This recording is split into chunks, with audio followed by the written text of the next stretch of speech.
अब है question number 5। Answer in brief. ठीक है, first, how is LLP different from a partnership firm.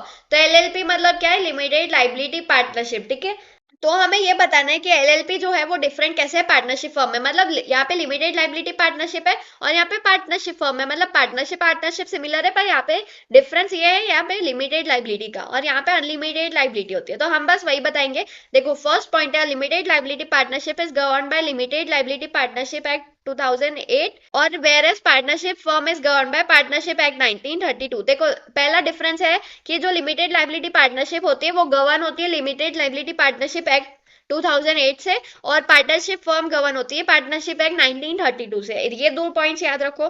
Then second आता है, in LLP all partners have limited liability और it means that personal property of the partners can not be attached और used for paying of the debts and liabilities of LLP. However in partnership firm the liability of partners in unlimited and it is joint and several. तो simple सी बात है, यहाँ पे LLP में limited liability होती है, मतलब उनकी पर्सनल प्रॉपर्टीज फर्म में अटैच नहीं होगी पे ऑफ करने के लिए लाइबिलिटीज। और यहाँ पे पार्टनरशिप फर्म में अनलिमिटेड लाइबिलिटी होती है, ज्वाइंट होती है, तो उनकी वहां पे पर्सनल प्रॉपर्टीज अटैच होगी, राइट, पार्टनर्स की डेप्थ खत्म करने के लिए फर्म का। देन थर्ड आता है, in LLP minimum number of partners is 2 and there is no limit on the maximum number of partners. तो देखो, हमने पार्टनरशिप फर्म में देखा था कि वहां पे ना मैक्सिमम लिमिट थी 50 तक, राइट, और मिनिमम 2 तो थे। तो यहाँ पे मिनिमम 2 दोनों में सिमिलर है, पर यहाँ पे मैक्सिमम में नो लिमिट है और यहाँ पे मैक्सिमम में 50 है यहाँ पे लिमिट। ठीक है, ये है। और एक डिफरेंस एंड फोर्थ है, LLP has a separate legal status distinct from its members. ठीक है, तो देखो, लिमिटेड लाइबिलिटी है, मतलब उनका लीगल स्टेटस अलग है उनके मेंबर्स से,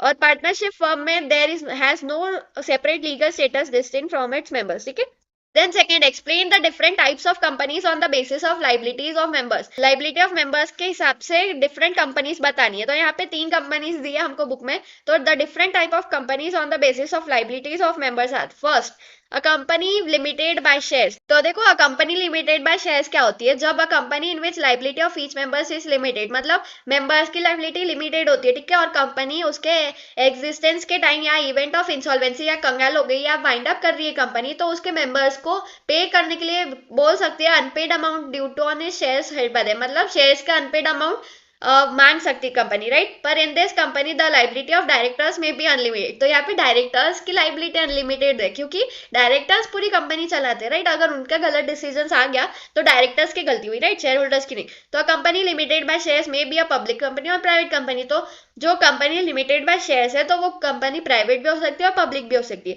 तो most of the companies in India are companies limited by shares. तो इंडिया में सबसे ज्यादा कंपनीज लिमिटेड बाय शेयर्स है, ठीक है। देन सेकंड है कंपनी लिमिटेड बाय गारंटी। तो हमने ये टर्म्स एंड कॉन्सेप्ट्स में भी देखा था, ये स्पेशली ना प्रॉफिट मेकिंग एम से नहीं चलती है, राइट। ये सारी प्रमोट करने के लिए चलती है एक्टिविटीज, जैसे कि art, science, culture, sports, education etcetera, right.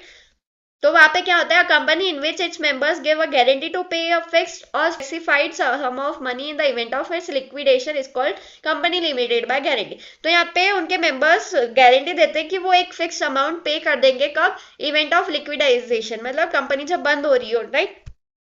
तो ये होती है company limited by guarantee. Then third, unlimited liability company. तो ये कंपनी नाम से ही बता रही है कि अनलिमिटेड लाइबिलिटी होगी यहाँ पे। Company in which liability of members is unlimited as partners in the partnership firm is called a company with unlimited यहाँ पे कंपनी में सिंपल सी बात है, मेंबर्स की लाइबिलिटी अनलिमिटेड होगी, वही होगी कंपनी विथ अनलिमिटेड लाइबिलिटी, ठीक है। In the event of insolvency of company, creditors may recover their dues from private properties of members. तो ये कंपनी में क्या होगा, जब अगर क्रेडिटर्स को पूरे पैसे नहीं मिले कंपनी से, राइट, इंसॉल्वेंसी मतलब कंपनी कंगाल हो गई, राइट, तो कंगाल कंपनी के पास कुछ मिलेगा नहीं, तो वो उनके प्राइवेट प्रॉपर्टीज छीन सकती है, उनके ड्यूज रिकवर कर सकती है, राइट। दिस कंपनी मे और may not have any share capital, however this type of company does not exist in India. तो ये एग्जिस्ट नहीं करती इंडिया में। देन थर्ड है what are holding and subsidiary company. तो फर्स्ट, होल्डिंग कंपनी क्या है? देखो, सबसे पहली बात, holding company is a company which holds more than 1/2 of total share capital of another company और हैज पावर टू अपॉइंट और रिमूव ऑल और majority of directors of another company. तो सिंपल सी बात है, ये देखो, ये है होल्डिंग कंपनी, होल्डिंग कंपनी है, और ये है सब्सिडरी कंपनी, ठीक है। तो ये जो सब्सिडरी कंपनी का शेयर कैपिटल है ना, उसका ज्यादा से ज्यादा ये होल्डिंग कंपनी होल्ड कर रही है, राइट। देखो यहाँ पे बोला है विच holds more than 1/2 of total share capital, right. Total share capital, ये सपोज टोटल शेयर कैपिटल है, उसका हाफ तो ये पूरा ये होल्डिंग कंपनी होल्ड करके रखी है, राइट। अनदर कंपनी का मतलब ये सब्सिडरी कंपनी का, तो ये होती है होल्डिंग कंपनी। जो भी कंपनी ऐसे दूसरी कंपनी का 50% से ज्यादा मतलब होल्ड एंड वो holds more than 1/2 of total share capital of another company, और उसके देखो अगर 1/2 of total share capital hold कर रही है मतलब उसके ज्यादा से ज्यादा हक तो होल्डिंग कंपनी के पास भी आ गए, राइट। देखो जैसे कि पावर्स टू अपॉइंट और remove all majority of directors of another company, तो ये कंपनी के डायरेक्टर्स को अपॉइंट करना, रिमूव करना, ये भी होल्डिंग कंपनी कर सकती है, ठीक है। और ये सब्सिडरी कंपनी क्या होती है? Second, subsidiary company is just the opposite of holding company. It is a company which is controlled by holding company. देखो सिंपल सी बात है, ये सब्सिडरी कंपनी मैंने आपको बताई, right. More than 1/2 of total share capital holding company ने hold कर रखी है, वो होती है सब्सिडरी कंपनी, ठीक है। सब्सिडरी कंपनी क्या है? जो होल्डिंग कंपनी होल्ड करके रखती है, और होल्डिंग कंपनी क्या है? होल्डिंग कंपनी क्या है? जो होल्ड करके रखती है सब्सिडरी कंपनी की, राइट। तो दोनों अपोजिट है एक दूसरे के। तो such control is possible because the holding company purchases more than 1/2 of share capital of subsidiary company, ठीक है। तो सब्सिडरी कंपनी का होल्डिंग कंपनी पूरा more than 1/2 of share capital purchase कर लेती है, ठीक है। इसलिए उसके पास पावर्स आ जाती है टू अपॉइंट और remove all a majority of its director, simple. Then other question number 6, justify the following statement. First, registration of joint stock company is compulsory. तो देखो सिंपल सी बात है, जॉइंट स्टॉक कंपनी क्या है? इनकॉर्पोरेटेड एसोसिएशन है, right. ये जो एसोसिएशन है रजिस्टर्ड अंडर कंपनीज एक्ट और स्पेशल एक्ट ऑफ पार्लियामेंट में रजिस्टर हुआ है, राइट। फिर in fact a company come into existence only when it gets the certificate of incorporation from the register of companies, मतलब वो एग्जिस्टेंस में नहीं आती जब तक वो रजिस्टर ही नहीं होती कंपनी में, ठीक है, रजिस्टर ऑफ कंपनीज में। Then in other words registration is similar to the birth of company, मतलब जब तक रजिस्ट्रेशन ना हो तब तक वो कंपनी का एग्जिस्टेंस ही नहीं आता, बर्थ ही नहीं होता कंपनी का। On getting the certificate of incorporation company gets an independent legal existence, it becomes a corporate body, ठीक है। तो जब सर्टिफिकेट ऑफ इनकॉर्पोरेशन मिलता है तभी एक कंपनी इंडिपेंडेंट लीगल एग्जिस्टेंस बनती है, ठीक है। Then an unregistered organization or association has no corporate existence and has cannot be called a company। तो जब तक वो अनरजिस्टर्ड है, रजिस्टर्ड नहीं हुई है, तब तक वो कंपनी ही नहीं कहलाएगी, राइट। तो hence registration of joint stock company is compulsory. तो हमने ये स्टेटमेंट प्रूव कर दिया, ये जस्टिफाई कर दिया कि हाँ रजिस्ट्रेशन कंपलसरी है जॉइंट स्टॉक कंपनी का। अगर रजिस्ट्रेशन नहीं होगा तो वो कंपनी कंपनी ही नहीं कहलाएगी, right. Then second, joint stock company is an artificial person. हमने एमसीक्यू में कितनी बार देख लिया, राइट। तो देखो पॉइंट वाइज हम इसे जस्टिफाई करेंगे। Joint stock company is created by law, तो जॉइंट स्टॉक कंपनी क्या क्रिएटेड बाय लॉ है, राइट। और it is therefore called a corporate body और एन आर्टिफिशियल और legal person. Unlike a natural living person it does not have a life. तो ये company की कोई लाइफ है क्या? बॉडी, सोल है, माइंड है? नहीं, right. It exist only in the eyes of law, मतलब सिर्फ लॉ के आइज में ये एक चीज है, राइट, पर्सन है। और a joint stock company is owned by its members. Its existence is distinct from its members. ठीक है, a company on its own can enter into contract, purchase, sell and mortgage the property, raise loans, issue official receipts and appoint person as employees। तो ये company उसके खुद के हिसाब से enter कर सकती है, ये कर सकती है, वो कर सकती है। तो it can perform all acts through it's directors, ठीक है, उसके डायरेक्टर्स के थ्रू। तो दस through a company is not a natural person, it performs all the acts of natural person for the sake of business and therefore it is called an artificial person. तो वो एक natural person नहीं है, पर हाँ वो सारे acts perform करती है क्यों? बिजनेस के लिए, राइट। और वो इसलिए बोलते हैं उसे आर्टिफिशियल पर्सन। देन आता है third, the liability of share holder of company is limited. तो यहाँ पे हमको फिर से वही पूछा कि शेयर होल्डर्स की लाइबिलिटी लिमिटेड होती है। तो जॉइंट स्टॉक कंपनी क्या है? एक रजिस्टर्ड एसोसिएशन है, राइट, और it is registered under companies act. तो ये कंपनीज एक्ट के अंडर रजिस्टर्ड है और वो अलग से डिस्टिंक्ट बॉडी, इंडिपेंडेंट है, अलग, उसके मेंबर्स अलग है और वो खुद अलग है, right. The company is an independent legal entity distinct from its members, उसके मेंबर अलग और वो अलग इंडिपेंडेंट लीगल एंटिटी है, right. It is called a corporate body और अ लीगल पर्सन। तो कंपनी एक अलग लीगल पर्सन है, राइट। और in other words the company and its members are not the same. तो हमें ये पॉइंट क्यों बताना है? देखो द लाइबिलिटी पूछे कि शेयर होल्डर्स की लाइबिलिटी लिमिटेड होती है, ठीक है। तो हम ये पॉइंट क्यों बता रहे हैं? क्योंकि हमें पहले वो बताना पड़ेगा कि उसके मेंबर्स और वो कंपनी पूरी अलग अलग है, राइट। तो कंपनी की जो लॉसेस है, जो कंपनी की लाइबिलिटीज है, तो वो उनके मेंबर्स पर नहीं जानी चाहिए, राइट। तो यहाँ पे हमें वही बताने की कंपनी और उसके मेंबर्स दोनों अलग अलग है, are not the same, therefore the liabilities of company can not become the liabilities of share holders. मतलब कंपनी की जो लायबिलिटीज है वो शेयर होल्डर्स की लायबिलिटीज नहीं बन सकती है। ठीक है, सिंपल सी बात है यहाँ पे। और द डेब्ट of company are repayable from the out of the assets of a company. तो देखो सपोज कंपनी के क्रेडिटर्स को पैसे देने के लिए पैसे नहीं है कंपनी के पास, तो कंपनी के एसेट्स बेच के या कंपनी का ये वो जो भी ठीक है, तो उससे रीपेबल हो गया, राइट। मेंबर्स की जो प्राइवेट प्रॉपर्टीज है वो नहीं जाएगी यहाँ पे। The creditors have no right to recover their dues from the share holders, thus the liability of shareholders is limited to the extent of unpaid amount on the shares। ठीक है, तो यहाँ पे शेयर होल्डर्स की liability limited होती है। In the case of fully paid up shares there is no liability on the part of share holders. खत्म। Then the ownership and management are separated in joint stock company. तो आपने OCM में भी ये same question देखा होगा। तो देखो जॉइंट स्टॉक कंपनी में ओनरशिप और मैनेजमेंट अलग अलग होते हैं। देखो ओनरशिप में कौन आता है, शेयर होल्डर्स, और मैनेजमेंट में डायरेक्टर्स। देखो पॉइंट वाइज देखते हैं। The share holders are joint owners of the joint stock company. ठीक है, it's management remains in the hand of few elected representative और share holders known as directors. तो simple सी बात है, शेयर होल्डर्स और ओनर्स होते हैं और उनके जो इलेक्टेड रिप्रेजेंटेटिव होते हैं वो होते हैं डायरेक्टर, और वो ही मैनेज करते हैं। ठीक है, तो यहाँ पे ओनरशिप और मैनेजमेंट दोनों अलग अलग हुआ। The directors form themselves into a board soon after the incorporation. The company is separated from its shareholders and receives an independent statutory status. ठीक है, all the affairs of joint stock company are managed by board of directors. The shareholders are large in numbers and they are scattered over a wide area, right? They are only interested in earning the returns on their holdings. So shareholders को कुछ लेना देना नहीं होता है, सिर्फ उनको उनके जो इन्वेस्टमेंट है उन पे रिटर्न्स चाहिए और कुछ नहीं। ठीक है, thus the shareholders have no direct control over the affairs of the company. तो उनका डायरेक्ट कंट्रोल नहीं होता है। Board of directors formulates plans, strategies and policies with the respect to the business activities। ठीक है, thus in joint stock company the ownership is separated from the management। Simple। Then fifth, the joint stock company collects a huge capital from public। ठीक है, तो हाँ, a joint stock company can raise a large amount of funds through different sources like the issue of shares and debentures, accepting public deposits etc। देखो issue of shares debentures कैसे होता है, क्या होता है, वो डिटेल में आपको 12th में पता चलेगा, और पब्लिक डिपॉजिट्स क्या होते हैं वो भी पता चलेगा। अभी के लिए बस ये समझो कि ये जॉइंट स्टॉक कंपनी के पास large amount of fund collect करने के लिए बहुत से ऑप्शन होते हैं। तो company has large number of share holders spread over a wide area. और यहाँ पे पब्लिक कंपनी में तो उनके मैक्सिमम लिमिट भी नहीं होती है मेंबर्स की, तो मेंबर्स कितने सारे हो गए, और it can raise huge capital from a large number of share holders, right. और as there are different type of shares, the company can make an appeal to different kind of investors to collect a huge amount of funds in the form of share capital। तो यहाँ पे सिर्फ shares के भी बहुत सारे different types होते हैं, तो वहाँ पे in form of share capital भी बहुत सारा कलेक्ट हो सकता है कैपिटल। और in addition it can raise borrowed capital by issuing debentures और different types and accepting deposit from public. तो ये अलग अलग बोरोड कैपिटल भी रेज कर सकती है, जैसे कि डिबेंचर्स और एक्सेप्टिंग डिपॉजिट्स।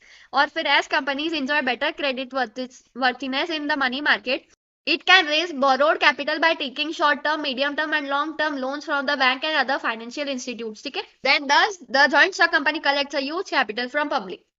देन आता है 6, there is more government control and supervision over the working of joint stock company. तो हाँ, यहाँ पे गवर्नमेंट कंट्रोल ज्यादा होता है क्योंकि बहुत सारे इन्वेस्टर्स होते हैं, तो उनके इंटरेस्ट को प्रोटेक्ट करना गवर्नमेंट का काम है, राइट। तो as per provision of companies act the registration is compulsory for every joint stock company. For registration various legal documents statements are required to be submitted to registrar of companies which is one of the government bodies. ठीक है, तो यहाँ पे जो registrar of companies है वो एक government body है। ठीक है, the government keeps strict control on joint stock company to protect small investors as they are unable to protect their financial interest, right? Every company is required to follow the provision of Companies Act 1956। Thus there is excessive statutory control right from the stage of incorporation up to the stage of its winding up।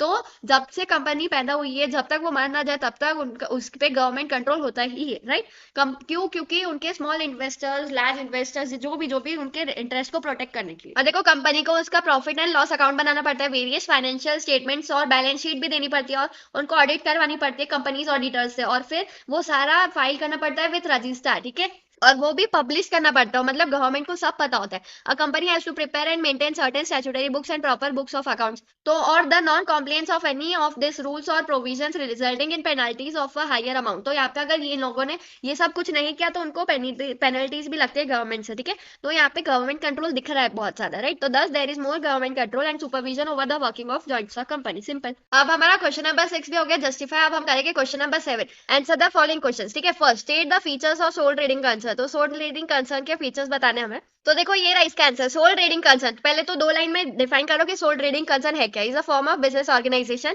और वो क्या करता है, own करता है, manage करता है, control करता है बाय 1 पर्सन, ठीक है, सिंपल सी बात है। और 1 मैन बिजनेस बोलते हैं इसे। और यहाँ पे है उसके फीचर्स, ठीक है, आपको ये सारे फीचर्स लिखने पड़ेंगे, ठीक है, सिर्फ मैंने जितना हाईलाइट किया उतना ही लिख के मत आ जाना। ये फीचर्स देखो अच्छे से। There is no separate law और act governing sole trading concern but is had to follow all the laws of land. तो देखो यहाँ पे उसको ना लॉज ऑफ लैंड ही फॉलो करना पड़ता है, बाकी कोई गवर्निंग अलग से यहाँ पे सेपरेट लॉ नहीं है सोल ट्रेडिंग कंसर्न के लिए, ठीक है। और सेकंड फीचर है sole trading concern has only one owner, simple सी बात है, सोल ट्रेडिंग है, ठीक है, हमने एमसीक्यूज में भी बहुत बार देख लिया। थर्ड है capital contributed bye sole trader is very small, मतलब अगर देखो एक ही ओनर है तो वो कर करके कितना इन्वेस्ट करेगा, राइट, तो यहाँ पे कैपिटल कंट्रीब्यूटेड वेरी स्मॉल होता है। Then fourth, there is no division of profit और loss as there is single owner, तो सिंपल सी बात है, यहाँ पे वन ओनर है तो वहाँ पे वो डिवीजन किसका होगा, प्रॉफिट और लॉस के, किसके बीच के, राइट, वो अकेला ही है तो प्रॉफिट भी उसका, लॉस भी उसका पूरा। Then fifth, all decisions of business are taken by sole trader, फिर से वही बात, वन ओनर है तो सारे डिसीजंस वही लेगा। Then six, the proprietorship can ensure maximum business secrecy, तो मतलब यहाँ पे बिजनेस सीक्रेसी बहुत ज्यादा है क्योंकि वो सोल ट्रेडर है, राइट, तो उसको ही पता है उसके सारे बिजनेस के secret. Then seven, the liability of sole trader is unlimited, देखो यहाँ पे सोल ट्रेडर की लाइबिलिटी अनलिमिटेड होती है, जैसे कि मैंने बताया था, अगर सोल ट्रेडिंग कंसर्न लॉस में गया और उसके क्रेडिटर्स को वो पैसे नहीं दे पाया तो सोल ट्रेडर की प्राइवेट प्रॉपर्टीज जाती है, ठीक है, तो इसलिए वो अनलिमिटेड हुई। Then eight, the business does not enjoy separate legal status, तो उसका अलग से सेपरेट लीगल स्टेटस नहीं है जैसे कि जॉइंट स्टॉक कंपनी का। Then ninth, sole trading concern is not suitable for large scale business operation, तो यहाँ पे कोई एकदम लार्ज बिजनेस ऑपरेशन करना हो तो उसके लिए सोल ट्रेडिंग कंसर्न सुटेबल नहीं है, ठीक है। सोल ट्रेडिंग कंसर्न के एग्जांपल्स आप नियर बाय अपने स्टोर्स देख सकते हो, कोई भी जनरल स्टोर, कोई भी किराने की दुकान, वो सोल ट्रेडिंग कंसर्न में ही आती है, ठीक है। तो देखो ये बस आपको वो आंसर्स में क्या लिखना है, पहले सोल ट्रेडिंग कंसर्न को 2 लाइन में एक्सप्लेन करना है, ठीक है, और उसके बाद उसके फीचर्स लिखना है, दैट्स इट।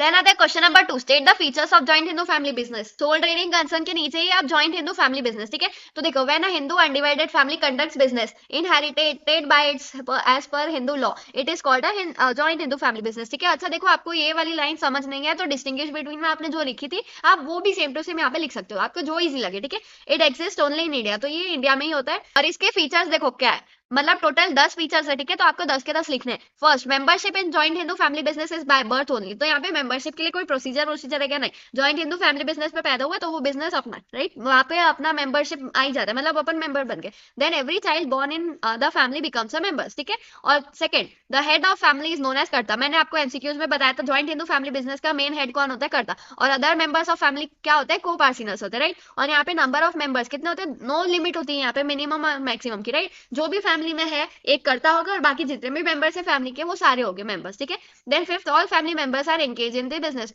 तो यहाँ पे ऑलमोस्ट सारे फैमिली बिजनेस मेंबर्स होते हैं engage. Then six, the liability of karta is unlimited, और यहाँ पे लाइबिलिटी ऑफ को पार्सिनर से लिमिटेड, कितने छोटे छोटे पॉइंट से आपका आंसर फटाफट हो जा रहा है, राइट, और इसके साथ साथ आपके एमसीक्यूज वो सारे भी क्लियर हो रहे हैं, तो अगर ये सारे आंसर आप लर्न कर लोगे तो आपको पूरी एक्सरसाइज लर्न हो जाएगी। देन एट, कर्ता is a manager, controller and coordinator of business, तो कर्ता ही मैनेजर होता है, कंट्रोलर होता है, कोऑर्डिनेटर होता है, right. Then nine, karta being the sole decision maker can take quick decision, तो ये एक ही सोल डिसीजन मेकर होता है, राइट, उसको उसके जो को पार्सिनर्स होते हैं उनकी परमिशन लेने की जरूरत नहीं होती, कर्ता ही हेड होता है तो उसके हिसाब से वो परमिशन ले सकते, डिसीजन ले सकता है।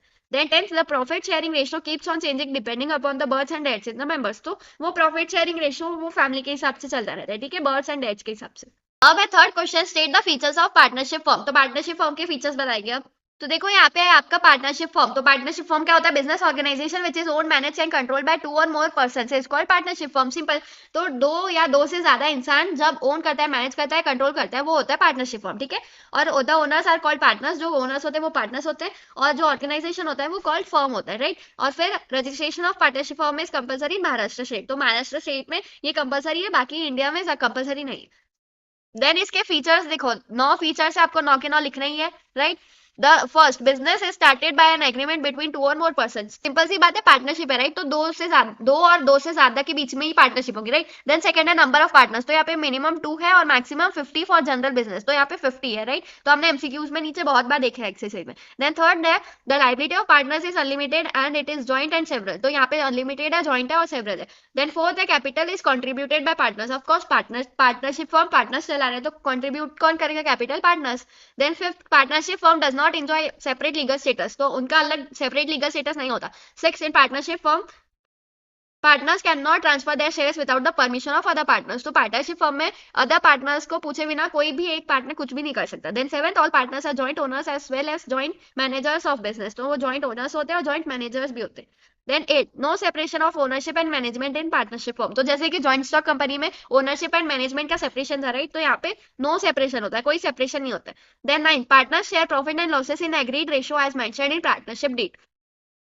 तो जो पार्टनरशिप डीड में ऑलरेडी डिसाइडेड होता है प्रॉफिट शेयरिंग रेशो और लॉस शेयरिंग रेशो, उस हिसाब से पार्टनर शेयर करते हैं। Then question number 4, state the features of cooperative society. अब है कोऑपरेटिव सोसाइटी। तो कोऑपरेटिव सोसाइटी क्या है? वॉलंटरी एसोसिएशन है, किसकी? पर्संस की, form to achieve certain economic objectives, ठीक है। और नेचर क्या होता है कोऑपरेटिव ऑर्गेनाइजेशन का? To serve oriented, right, service oriented होता है उनका नेचर। और यहाँ पे रजिस्ट्रेशन कंपलसरी होता है in the state of Maharashtra. और उसके फीचर्स क्या? देखो, फर्स्ट फीचर है रजिस्ट्रेशन इज कंपलसरी, राइट, हमने डिस्टिंग्विश बिटवीन में देखा। देन सेकंड है the membership of cooperative society is open to all. तो यहाँ पे कोई भी मेंबरशिप ले सकते हैं। देन थर्ड है नंबर ऑफ मेंबर्स। तो यहाँ पे मिनिमम 10 है और मैक्सिमम नो लिमिट है। हमने डिस्टिंग्विश बिटवीन में ऑलमोस्ट सारे पॉइंट्स देख लिए, ठीक है। Fourth, the liability of members in cooperative society is limited. तो यहाँ पे लिमिटेड होती है लाइबिलिटी। और फिफ्थ है it differs from other forms of organisation as it aims is not maximisation of profit but to provide service to its members. तो यहाँ पे दूसरे ऑर्गेनाइजेशन है जो फॉर्म्स अलग अलग, तो उनके एम्स अलग है और इसका एम अलग है, यहाँ पे प्रोवाइड सर्विस के लिए है, राइट। और then sixth, the organisation enjoy independent legal status different from its members. तो यहाँ पे भी जॉइंट स्टॉक कंपनी जैसा ही है, यहाँ पे मेंबर्स अलग है और ये अलग इंडिपेंडेंट लीगल स्टेटस है यहाँ का। देन सेवेंथ है the management of cooperative organisation is democratic in nature, there is equality in voting rights, they follow the principle of one member one vote, ठीक है। और एट है there is control supervision by state government on the working of cooperative organisation. तो यहाँ पे joint stock company में और cooperative society में कंट्रोल और सुपरविजन होता है गवर्नमेंट का, ठीक है। देन आता है question number 5, state the features of limited liability partnership. तो देखो यहाँ पे गिवन है आपके बुक में लिमिटेड लाइबिलिटी पार्टनरशिप क्या होती है। Limited liability partnership has a combination of features of both partnership and joint stock company. तो जॉइंट स्टॉक कंपनी और पार्टनरशिप का कॉम्बिनेशन है लिमिटेड लाइबिलिटी पार्टनरशिप। यहाँ पे देखो जो पर्सनल एसेट्स होते हैं पार्टनर्स के वो अटैच नहीं होते डेब्ट्स के साथ। एलएलपी में पार्टनर्स के पर्सनल एसेट्स अलग होते हैं और पार्टनरशिप फर्म अलग होता है, ठीक है। लिमिटेड लाइबिलिटी होती है पार्टनर्स की। और यहाँ पे फीचर्स है, देखो, first, the limited liability partnership is a separate legal entity.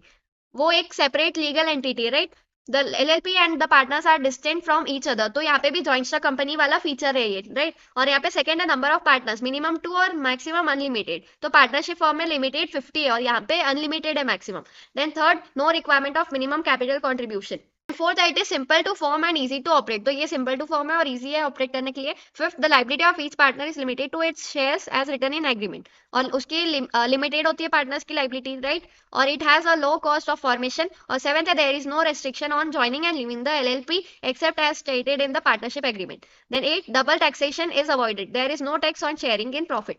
ये ना 8 फीचर्स एलएलपी के, ठीक है।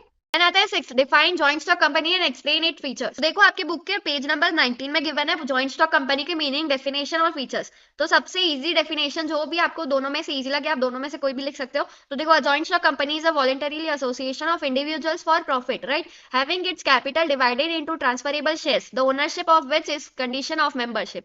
तो यहाँ पे ownership is condition of membership, मतलब समझे कि अगर कंपनी का मेंबरशिप चाहिए तो शिप कंडीशन है, राइट, और कंपनी के प्रॉफिट्स में हिस्सा चाहिए तो। और जॉइंट स्टॉक कंपनी क्या है? कैपिटल डिवाइड होता है वो पूरी कंपनी का, राइट। और उसके फीचर्स देखो क्या है। ये ओसीएम के चैप्टर नंबर 4 के बहुत ज्यादा सिमिलर है, सिर्फ एक हाथ दो अलग अलग फीचर्स है, राइट, बाकी पूरा पूरा सेम है। तो आप यहाँ की लैंग्वेज वहां पे भी लिख सकते हो ओसीएम पेपर पे। तो फर्स्ट है वॉलंटरीली एसोसिएशन। तो जॉइंट स्टॉक कंपनी क्या है? एक वॉलंटरीली एसोसिएशन ऑफ पर्सन का, राइट। और यहाँ पे मेंबरशिप ओपन टू ऑल है, राइट। और एक पर्सन अपने हिसाब से मेंबर बन सकता है और लीव कर सकता है मेंबरशिप ऑफ कंपनी, ठीक है। और वो प्रोविजंस के under, right, article of association के जो प्रोविजंस है उसको ध्यान में रखते हुए। और आर्टिकल्स ऑफ एसोसिएशन होता है क्या? It is a document which describes the rule related to internal management of company, ठीक है। तो इंटरनल मैनेजमेंट ऑफ कंपनी के जो भी रूल्स होते हैं वो आर्टिकल ऑफ एसोसिएशन में लिखे जाते हैं। Then second, incorporated association. तो जॉइंट स्टॉक कंपनी क्या है? An association of person formed and registered under companies act. और रजिस्ट्रेशन और इनकॉर्पोरेशन इज कंपलसरी। तो यहाँ पे रजिस्ट्रेशन या कॉर्पोरेशन इनकॉर्पोरेशन कंपलसरी होता है जॉइंट स्टॉक कंपनी का। देन थर्ड है सेपरेट लीगल एंटिटी। तो हमने अभी अभी देखा कि उसके मेंबर्स और वो अलग अलग चीज है, right? A joint stock company is a legal entity, it enjoy separate legal status, it existence is different from its members and directors. तो उसके मेंबर्स अलग है, डायरेक्टर्स अलग है और वो कंपनी अलग है। Then fourth, artificial person. तो जॉइंट स्टॉक कंपनी क्या है? एक आर्टिफिशियल पर्सन है, क्रिएटेड बाय लॉ। उसकी एक अलग लीगल प्रोसेस है और वो ओन इंडिपेंडेंट पर्सनैलिटी है, ठीक है? It enjoy certain legal rights like a person, for example enter into contract, purchase and sale assets, properties, appoint persons as employees etcetera, ठीक है? Then fifth, perpetual succession. तो ये क्या होता है? Perpetual succession means continuous existence. तो joint stock company enjoys a very long and stable life unless it is wound up by following legal procedure. तो मतलब इसकी एक लॉन्ग और स्टेबल लाइफ होती है जॉइंट स्टॉक कंपनी की। यहाँ पे कोई भी मेंबर की, कोई भी शेयर होल्डर की डेथ, इंसॉल्वेंसी और रिटायरमेंट, इंसैनिटी, कोई भी कुछ भी फर्क नहीं पड़ता है जॉइंट स्टॉक कंपनी को। Then six, common seal. तो कॉमन सील क्या है? देखो, जॉइंट स्टॉक कंपनी क्या है? आर्टिफिशियल पर्सन है, राइट? Without physical existence. वो फिजिकल एग्जिस्टेंस नहीं है उसका, एक लाइक अ नेचुरल पर्सन। तो it is not in the position to sign its name. मतलब जो एक जॉइंट स्टॉक कंपनी है वो अपनी सिग्नेचर नहीं दे सकती, right? However it has a device in the form of common seal. तो कॉमन सील एक ऐसी चीज है जो जॉइंट स्टॉक कंपनी की सिग्नेचर मानी जाती है। This common seal acts as it signature, right? Then seven, limited liability. तो आपने पहले ये देखा, ये लिमिटेड लाइबिलिटी कि वहां पे मेंबर्स की लाइबिलिटी लिमिटेड होती है। तो कंपनी के जो भी लाइबिलिटीज होते हैं, जो भी क्रेडिटर्स होते हैं, उनको अगर पैसे कम पड़ गए कंपनी से तो वो पर्सनल प्रॉपर्टीज नहीं ले सकती है, राइट? शेयर होल्डर्स के। तो यहाँ पे शेयर होल्डर्स की लाइबिलिटी लिमिटेड होती है। और eight, separation of ownership and management. तो यहाँ पे ओनरशिप में कौन आता है? Share holders. और मैनेजमेंट में कौन आता है? डायरेक्टर्स। तो यहाँ पे सेपरेशन है, राइट? और नाइन्थ है ट्रांसफरेबिलिटी ऑफ शेयर्स। तो ट्रांसफरेबिलिटी में पब्लिक कंपनी में आर फ्रीली ट्रांसफरेबल और प्राइवेट कंपनी में shares are not freely transferable. हमने डिस्टिंग्विश बिटवीन में देखा था प्राइवेट और पब्लिक कंपनी के बीच में, कि प्राइवेट कंपनी रेस्ट्रिक्ट करती है उसके नॉट फ्रीली ट्रांसफरेबल शेयर्स को, ठीक है? देन टेंथ पॉइंट है नंबर ऑफ मेंबर्स। तो हमने ये भी देखा था कि usually owned by a large number of persons. देखो, अगर joint stock company private limited company हुई तो यहाँ पे आपने जो देखा था मिनिमम 2 और मैक्सिमम 200 मेंबर्स हो गए। और अगर पब्लिक लिमिटेड कंपनी हुई तो मिनिमम 7 हो गया और मैक्सिमम नंबर ऑफ मेंबर्स में कोई लिमिट नहीं होगी। Then 11th, capital. तो कैपिटल जॉइंट स्टॉक कंपनी बहुत सारा कैपिटल रेज कर सकती है, जैसे कि उसके शेयर कैपिटल भी बहुत सारे टाइप के होते हैं, debentures, bonds, public deposits etcetera, right? Then 12th last point आता है गवर्नमेंट कंट्रोल। तो गवर्नमेंट कंट्रोल बहुत ज्यादा होता है जॉइंट स्टॉक कंपनी में। A joint stock company has to work under government control and supervision. Registration is compulsory for all companies. तो जो कंपनी लॉ का रेगुलेशंस होता है वो सारे फॉलो करना पड़ता है जॉइंट स्टॉक कंपनी को, वरना गवर्नमेंट पेनल्टी लेते हैं जॉइंट स्टॉक कंपनी से, ठीक है? तो ये लास्ट पॉइंट था हमारे ये आंसर का। अब देखो question number 7, define a company, explain the types of company on the basis of liability of members. तो हमने देखो explain the types of companies on the basis of liability of members, ये क्वेश्चन ऑलरेडी कर लिया। देखो question number 5 में 2, ये जो मैंने आपको आंसर्स लिख के दिए थे, explain the different type of companies on the basis of liability of members, ये उसमें जो 3 टाइप की कंपनी थे इसमें हमको वही लिखनी है, ठीक है? बस यहाँ पे डिफाइन अ कंपनी का आंसर आप गूगल कर सकते हो। डिफाइन अ कंपनी करना, कंपनी की जो भी डेफिनेशन आई आप वो लिख देना पहले, ठीक है? और फिर जो ये क्वेश्चन है, explain the types of companies on the basis of liability of members, तो इसमें जो मैंने ये क्वेश्चन में आंसर लिख के दिया था आपको, आपको वही सेम टू सेम उतार देना यहाँ पे, ठीक है? देन आता है लास्ट क्वेश्चन ये एक्सरसाइज का, explain any 4 types of companies. तो यहाँ पे टाइप्स ऑफ कंपनीज बहुत सारी गिवन है ये चैप्टर में, आपको कोई भी 4 लिखनी है। देखो आपकी बुक में types of companies on the basis of incorporation, on the basis of members, बहुत सारी गिवन है, राइट? आपको इन सब में से जो भी 4 इजी लगे आप कोई भी लिख सकते हो, ठीक है? मैं जो आप ये 4 मैंने जो हाईलाइट करके रखी है वो लिखोगे तो बेटर होगा, ठीक है? फर्स्ट है प्राइवेट कंपनी। तो प्राइवेट कंपनी क्या होता है आपको भी पता है। Private company means a company having a minimum paid up capital as may be prescribed and which by its articles restrict the right of members to transfer its shares if any. Then second, restrict the number of its members up to 200 or prohibits any invitation to public to subscribe for any securities or deposits of the company. तो ये देखो आपने already distinguish between में देख लिया, private company में ये 2 point तो ऑलरेडी थे और ये एक नया है कि वो प्रोहैबिट करती है इन्विटेशन ऑफ पब्लिक, ठीक है, टू सब्सक्राइब। तो यहाँ पे पब्लिक सब्सक्राइब नहीं कर सकते इनके सिक्योरिटीज, शेयर्स, डिबेंचर्स, जो भी, ठीक है? सिक्योरिटीज में शेयर्स, बॉन्ड्स, डिबेंचर्स सब आता है। तो ये होती है एक प्राइवेट कंपनी, सिंपल सी डेफिनेशन यहाँ पे। और ये सेकेंड है पब्लिक कंपनी। और यहाँ पे है public company means a company which is not private company, ये भी आपने डिस्टिंग्विश बिटवीन में देखा था। फर्स्ट, हैज नो रेस्ट्रिक्शन और ट्रांसफर ऑफ शेयर्स। तो यहाँ पे कोई रेस्ट्रिक्शन नहीं है ट्रांसफर ऑफ शेयर्स का। Then second, minimum number of members should be 7। तो यहाँ पे मिनिमम कितने मेंबर्स चाहिए? 7 चाहिए। देन थर्ड है has to have a minimum paid up share capital as may prescribe by its articles, तो उसके आर्टिकल्स के हिसाब से एक minimum paid up share capital होना जरूरी है। Then fourth, does not prohibit any invitation और acceptance of deposit from public, तो यहाँ पे कोई प्रोहिबिट नहीं करता है डिपॉजिट फ्रॉम पब्लिक से, ठीक है। वन पर्सन कंपनी इजी लगे तो आप ये भी लिख सकते हो, मैंने दो बता दी। अब तीसरी है सब्सिडरी कंपनी और होल्डिंग कंपनी, ये भी आपने देख ही ली है क्योंकि एक आंसर हमने देखा था नीचे। होल्डिंग कंपनी क्या है, जो सब्सिडरी कंपनी को कंट्रोल करती है, कितना, 1/2 ऑफ टोटल शेयर कैपिटल लेकर, ठीक है। और उसको पावर मिल जाती है पूरी अपॉइंट करने की या रिमूव करने की वो कंपनी के डायरेक्टर्स को, ठीक है। और सब्सिडरी कंपनी क्या है, जो होल्डिंग कंपनी होल्ड करके रखती है, वो होती है सब्सिडरी कंपनी। सिंपल, हमने नीचे आंसर में ऑलरेडी देख लिया था। ये दो कंपनी हो गई हमारी। और फिफ्थ है गवर्नमेंट कंपनी, ये भी आपको ऑलमोस्ट पता ही है, एमसीक्यूज में हमने बहुत बार देख लिया। Government company means any company in which not less than 51% of paid up share capital is held by the central government और स्टेट गवर्नमेंट और गवर्नमेंट्स और partly by central government and partly by one और more state government. ये देखो हमने terms and concepts में जो लिखा था ना, आप सेम टू सेम ये वहां का यहाँ लिख सकते हो, ठीक है। तो आपकी 5 कंपनीज ऐसे ही हो गई है। ये 5 कंपनी हमने ऑलरेडी देख ली थी, ठीक है। हम वही आंसर्स में लिख देंगे, कुछ और अलग से लर्न करने की जरूरत नहीं। तो ये था हमारा लास्ट क्वेश्चन ये एक्सरसाइज का। आई होप आपको ये एक्सरसाइज समझी होगी। Do like and subscribe. अगर कोई डाउट हो तो कमेंट्स में पूछना। मिलते हैं नेक्स्ट वीडियो में, तब तक के लिए बाय बाय।